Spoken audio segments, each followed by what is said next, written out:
അപ്പൊ അതേ തിരുവാതിരയോടനുബന്ധിച്ച് നമ്മുടെ ഇവിടെ ചോഴി ഇതേ മുന്നേ തന്നെ വന്നിട്ടുണ്ട് കേട്ടാ.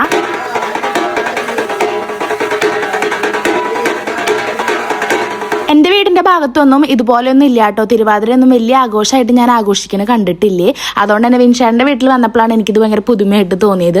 പിന്നെ അതേ ചോഴിയൊക്കെ പോയി രാവിലെ തന്നെ നേരത്തെ എണിച്ച് കുളിയും കാര്യങ്ങളൊക്കെ കഴിച്ചു. ഞാൻ പറയാറുണ്ട് ഇങ്ങനെയുള്ള വിശേഷ ദിവസങ്ങളിലൊക്കെ ഞാൻ കുളിച്ചിട്ട് അടുക്കളയിൽ കയറാറുള്ളൂ കേട്ടോ, വിളക്ക് കൊളുത്തിയിട്ട്. അല്ലെങ്കിൽ പിന്നെ എങ്ങനെയാണെന്ന് നിങ്ങൾക്ക് അറിയാമല്ലോ, എല്ലാം കണ്ട കുളിക്കാറുള്ളൂ. നേരൊക്കെ വെളുത്ത് വരണുള്ളൂ കേട്ടോ. അതുകൊണ്ട് തന്നെ ഉമ്മറത്തെ ലൈറ്റും മുറ്റത്തെ ലൈറ്റൊക്കെ ഞാൻ ഇട്ടു കേട്ടോ. പിന്നെ ഉമ്മറത്ത് പോയി നിന്നു. പിന്നെ അമ്പലത്തിൽ പാട്ടും വെച്ചിട്ടുണ്ടല്ലോ.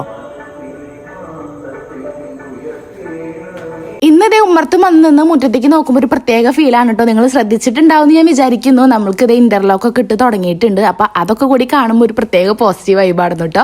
അപ്പൊ ഇതേ വിളക്കും കാര്യങ്ങളൊക്കെ കൊളുത്തി പിന്നെ നമ്മുടെ കുറിയൊക്കെ എടുത്തൊക്കെ തൊട്ട് പിന്നെ വേഗം നമ്മുടെ കിച്ചണിലാട്ടോ കയറുക. തിരുവാതിരയ്ക്ക് പിന്നെ സ്പെഷ്യൽ ആണല്ലോ പുഴുക്കും കൂവപ്പായസം ഒക്കെ. അപ്പൊ രാവിലെ ഞാൻ അത് തന്നെയായിട്ട് ഉണ്ടാക്കിയത്. പുഴുക്കിന് ഇതേ പയറ് വേവിക്കാനായിട്ട് ഉപ്പൊക്കെ ഇട്ട് വെച്ചിട്ടുണ്ട്. പിന്നെ ഞാൻ ഒന്നും അരിഞ്ഞ് വെച്ചിട്ടുണ്ടായിരുന്നില്ല. അതുകൊണ്ട് പിന്നെ കാവത്തും ചേനയും പിന്നെന്താ ഞാൻ മധുരക്കിഴങ്ങ് ഇരിക്കുന്നുണ്ടായിരുന്നു. അതും കൂടി ആ 3 ഐറ്റായിട്ട് ഇട്ടിട്ടുള്ളത്. ബാക്കിയൊന്നും ഉണ്ടായിരുന്നില്ല. പച്ചക്കായ്ക്ക് ഇടാച്ച കുറച്ചും കൂടി ടേസ്റ്റ് ആട്ടോ. പക്ഷെ എൻ്റെ ഉണ്ടായിരുന്നില്ല. അപ്പൊ ഉള്ളത് വെച്ചിട്ട് ഞാൻ ഉണ്ടാക്കിയത് മഞ്ഞപ്പൊടിയും മുളക് പൊടി ഇട്ടിട്ട് ഇതെല്ലാം വേവിക്കാൻ വെച്ചു. ഇത് പിന്നെ കൂവപ്പായസത്തേക്ക് ശർക്കര പാനീയം ഉണ്ടാക്കാനുള്ളതാട്ടോ. അപ്പൊ 3 അച്ചാണ് ഞാൻ എടുത്തിരിക്കുന്നത്. വെള്ളം ഒഴിച്ചിട്ട് ഇതേ അതും ഇതാക്കാൻ വെച്ചിട്ടുണ്ട്.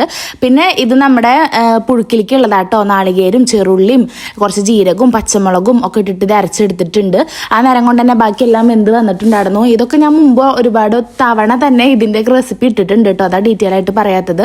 ഭയങ്കര സിമ്പിൾ ആയിട്ട് ഉണ്ടാക്കാൻ. പിന്നെ പച്ച വെളിച്ചെണ്ണയും കറിവേപ്പിലൊക്കെ ഇട്ടിട്ട് നമ്മുടെ പുഴുക്ക് സെറ്റാക്കി എടുത്തിട്ടുണ്ട് കേട്ടോ.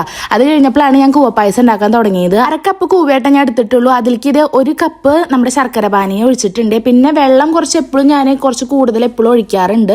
കാരണം എനിക്കിങ്ങനെ കട്ടായിട്ട് കഴിക്കാൻ ഇഷ്ടമല്ല. ഇങ്ങനെ വെള്ളത്തോടക്കനെ എന്നാൽ വലിയ വെള്ളം ആവും ചെയ്യരുത്. ഇങ്ങനെ കുറുകുറുന്നനെ കോരി കഴിക്കാൻ ഇഷ്ടട്ടാ.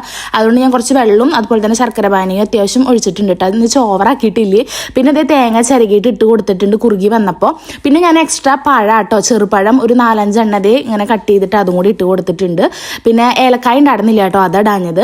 അതിനതേ രണ്ടും ഏകദേശം റെഡി ആയിട്ടുണ്ടായിരുന്നു. അപ്പോൾ രാവിലെ നേരത്തെ തന്നെ ഇതൊക്കെ ആയിട്ടുണ്ടായിരുന്നു കേട്ടോ. ഒരു 7 മണിക്ക് ആകുമ്പോഴേക്കും ആയിട്ടുണ്ടായിരുന്നു.